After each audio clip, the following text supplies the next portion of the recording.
നമ്മളിൽ നിന്ന് വിട പറഞ്ഞു പോയ ഹാഫിള് മസ്ഊദ് സഖാഫി ഉസ്താദിൻ്റെ ജനാസ അവസാനമായി കാണാൻ ആയിരക്കണക്കിന് ജനങ്ങളാണ് തടിച്ചുകൂടിയത്. പ്രിയപ്പെട്ട മസ്ഊദ് സഖാഫി ഉസ്താദ് ജനിച്ചത് ഗൂഡല്ലൂരിലാണ്. പ്രിയപ്പെട്ട ഉസ്താദിൻ്റെ പ്രഭാഷണങ്ങൾ കേൾക്കുകയാണെങ്കിൽ ഉസ്താദിൻ്റെ വിജ്ഞാനത്തെക്കുറിച്ചുള്ള പൂർണ്ണ വിവരം ലഭിക്കാനും മാത്രമുള്ളതാണത്. നല്ലൊരു പ്രഭാഷകൻ തന്നെയായിരുന്നു ഉസ്താദ്. ഉസ്താദിൻ്റെ മരണത്തെക്കുറിച്ചുള്ള പ്രഭാഷണങ്ങൾ കേൾക്കുകയാണെങ്കിൽ അതിൽ നല്ലവരുടെ മരണത്തിൻ്റെ മഹത്വത്തെക്കുറിച്ചും ദുർജനങ്ങൾ മഹ്ശറയിൽ അനുഭവിക്കുന്ന കാര്യങ്ങളെക്കുറിച്ചുമെല്ലാം ഉസ്താദ് പറയുന്നത് കേട്ടാൽ അതാരുടെയും കൽബ് തുറപ്പിക്കുന്ന രീതിയിലായിരിക്കും ഉസ്താദിൻ്റെ പ്രഭാഷണ ശൈലി. ബഹുമാനപ്പെട്ട ഉസ്താദ് അവസാന പ്രഭാഷണത്തിലും മരണത്തെക്കുറിച്ച് പറഞ്ഞിരുന്നു. അവസാന പ്രഭാഷണം കഴിഞ്ഞ് ഉസ്താദ് ഇന്നലെ 4 മണിയോടുകൂടിയാണ് വീട്ടിൽ എത്തുന്നത്. ശേഷം ഉസ്താദ് കുറച്ചു നേരം മയങ്ങി സുബ്ഹ് നമസ്കാരത്തിന് ശേഷം വീണ്ടും കിടക്കുകയായിരുന്നു. അതിനിടയിൽ എഴുന്നേറ്റിരുന്നു ഉസ്താദ് എനിക്കെന്തോ അസ്വസ്ഥത ഉണ്ടെന്ന് പറയുകയും തുടർന്ന് ഉസ്താദ് അവശനിലയിൽ അവിടെ കിടക്കുകയുമാണ് ചെയ്തത്.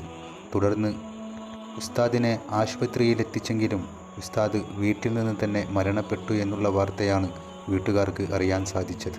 അങ്ങനെയാണ് ആ സങ്കടപ്പെടുത്തുന്ന വാർത്ത നമ്മളെല്ലാവരും അറിഞ്ഞത്. പ്രിയപ്പെട്ട ഹാഫിള് മസ്ഊദ് സഖാഫി ഉസ്താദ് നമ്മിൽ നിന്ന് വിട പറഞ്ഞു പോയിരിക്കുന്നു എന്ന്.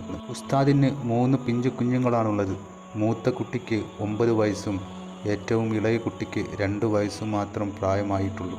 വലിയ വിഷമം തന്നെയാണ് ഉസ്താദിൻ്റെ മരണവിവരം അറിഞ്ഞ ഓരോ വ്യക്തികൾക്കും അത് നൽകിയത്. ഉസ്താദ് ആഗ്രഹിച്ച ഖബർസ്ഥാനിൽ തന്നെയാണ് ഉസ്താദിൻ്റെ ഖബറൊരുക്കിയത്.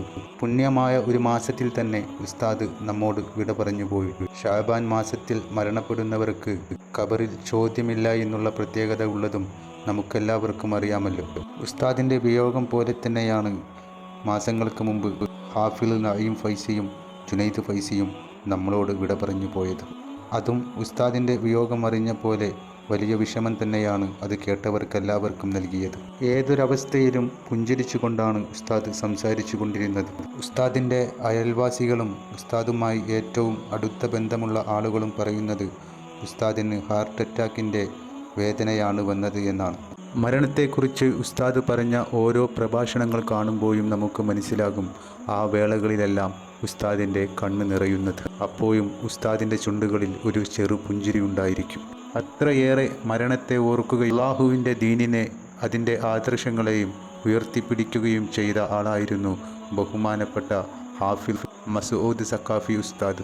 ഉസ്താദിൻ്റെ ഓരോ പ്രഭാഷണങ്ങളെക്കുറിച്ച് പറയുകയാണെങ്കിൽ മണിക്കൂറുകൾ നീണ്ടുപോകുന്ന പ്രഭാഷണങ്ങളാണെങ്കിലും ഉസ്താദിൻ്റെ ആ പ്രഭാഷണ ശൈലി മൂലം തന്നെ ആർക്കും ഒരു മടുപ്പും വരാതെ അവസാനം വരെ ശ്രദ്ധയോടെ അത് കേട്ടു നിൽക്കാവുന്ന തരത്തിലേക്ക് മനുഷ്യ മനസ്സിനെ മാറ്റിമറിക്കുവാനുള്ള ഒരു കഴിവും ഉസ്താദിൻ്റെ പ്രഭാഷണങ്ങൾക്കെല്ലാം ഉണ്ടായിരുന്നു.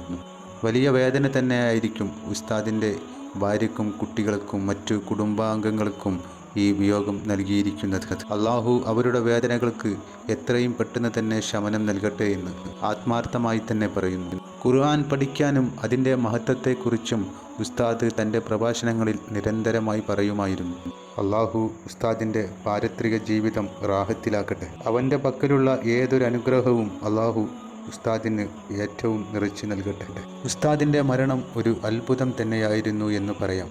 കാരണം ഒരു വേദിയിൽ ഉസ്താദ് പറയുകയുണ്ടായി, എന്നാണ് മരിക്കാൻ നല്ലൊരു ദിവസം എന്ന്.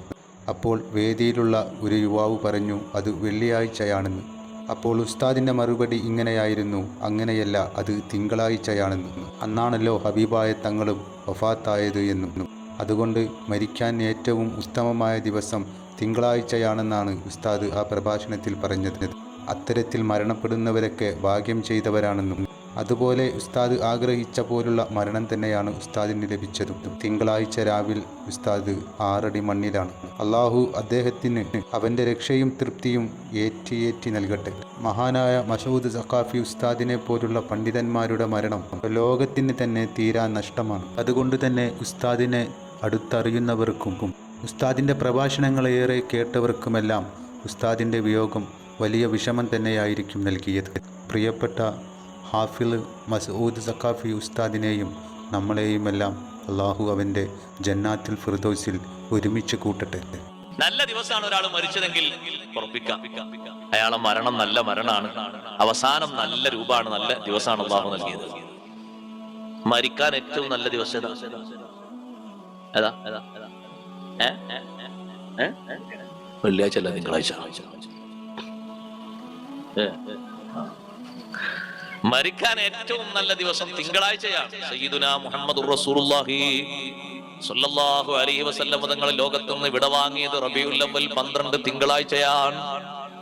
ഇമാം ബുഖാരി റഹ്മത്തുള്ളാഹി അലൈഹി സ്വഹീഹിൽ കൊണ്ടുവരുന്ന അധ്യായം കണ്ടില്ലേ? ബാബു മൗത്തി യൗമിൽ ഇസ്നൈൻ, തിങ്കളാഴ്ച മരിക്കുന്നതിന്റെ മഹത്വത്തെ പറ്റി പറയുന്ന അധ്യായം. തിങ്കളാഴ്ചയാണല്ലോ നബി സല്ലല്ലാഹു അലൈഹി വസല്ലം തങ്ങൾ വഫാത്തായത്. തങ്ങൾ പിറന്നതും തിങ്കളാഴ്ച തന്നെയല്ലേ? തങ്ങൾ വഫാത്തായതും തിങ്കളാഴ്ചയാണ്. സുന്നത്ത് നോമ്പുകൾ ശർഫാക്കപ്പെട്ട നോമ്പുകളിൽ ശ്രേഷ്ഠമായ സുന്നത്ത് നോമ്പുള്ള ദിവസവും തിങ്കളാഴ്ചയാണ്. തിങ്കളാഴ്ച മരിക്കുന്നതിന് വലിയ ശ്രേഷ്ഠതയുണ്ട്. സുബ്ഹാനല്ലാഹ്. അതുപോലെ ഒരു തിങ്കളാഴ്ച മരിക്കണമെന്ന് ആഗ്രഹിച്ച മഹാനാണ്. ലോകത്ത് അമ്പിയാക്കൾ കഴിഞ്ഞാൽ ഏറ്റവും വലിയ മഹത്വം അല്ലാഹു നൽകിയ മഹാൻ. എല്ലാ വെള്ളിയാഴ്ചയും ഖതീബുമാര് ഖുതുബയിലൂടെ ഓർമ്മപ്പെടുത്തുന്നത് കേട്ടിട്ടില്ലേ? അഫ്ളലുൽ ബശരി ബഅദൽ അംബിയാഇ അല തഹ്ഖീഖ്. അംബിയാഇന് ശേഷം മനുഷ്യരിലെ ഏറ്റവും മഹത്വമുള്ള മഹാൻ സയ്യിദുനാ അബൂബക്കർ സിദ്ദീഖ് റളിയല്ലാഹു തആല അൻഹു മരിക്കാൻ ആഗ്രഹിച്ചതും തിങ്കളാഴ്ചയാണ്. തിങ്കളാഴ്ചയായപ്പോൾ ആയിഷ റളിയല്ലാഹു അൻഹയോട് ചോദിച്ചു, മോളെ ഇന്ന് ഏതാണ് ദിവസം? ഇന്ന് തിങ്കളാഴ്ചയാണ് ഉപ്പാ. ഇന്നല്ലേ എന്റെ നേതാവ് ലോകത്തോട് വിടവാങ്ങിയത്. അതേ, ഇന്നെനിക്ക് മരണം വന്നിരുന്നെങ്കിൽ. സിദ്ദീഖ് തങ്ങൾ ആഗ്രഹിച്ചത്, കൊതിച്ചത് തിങ്കളാഴ്ച വഫാത്താകാനാണ്. പക്ഷേ സംഗതി നടന്നത് ചൊവ്വാഴ്ചയാണ്. സിദ്ദീഖ് തങ്ങൾ ആഗ്രഹിച്ചല്ലോ എന്നതാണ് ഇമാം ബുഖാരി തങ്ങളെ തെളിവ്. ഒരു ഔലിയാക്കളിൽപ്പെട്ട ഏറ്റവും വലിയ മഹാന് മനസ്സുകൊണ്ടൊരാഗ്രഹം ആഗ്രഹിച്ചെങ്കിൽ അതൊരു ചെറിയ കാര്യമാകൂല. തിങ്കളാഴ്ച പോലെ തന്നെ വെള്ളിയാഴ്ച രാവിലും വെള്ളിയാഴ്ച പകലിലും മരിക്കുന്നതിന് വലിയ മഹത്വമുണ്ട്. ഫത്ഹുൽ മുഈനിൽ കണ്ടില്ലേ? വെള്ളിയാഴ്ച രാവിലോ വെള്ളിയാഴ്ച പകലിലോ ഒരാൾ മരണപ്പെട്ടാൽ വഖാഹുല്ലാഹു മിൻ ഫിത്നത്തിൽ ഖബ്രി വഅദാബിഹി, ഖബറിന്റെ ഫിത്നയിൽ നിന്നും അദാബിൽ നിന്നും അല്ലാഹു കാവൽ നൽകുന്നു.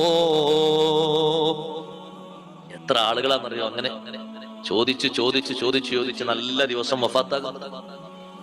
അല്ലാഹ്, ഞങ്ങൾ ആ പ്രദേശത്ത് വലിയൊരു ധർമ്മിഷ്ഠനുണ്ടായിരുന്നു.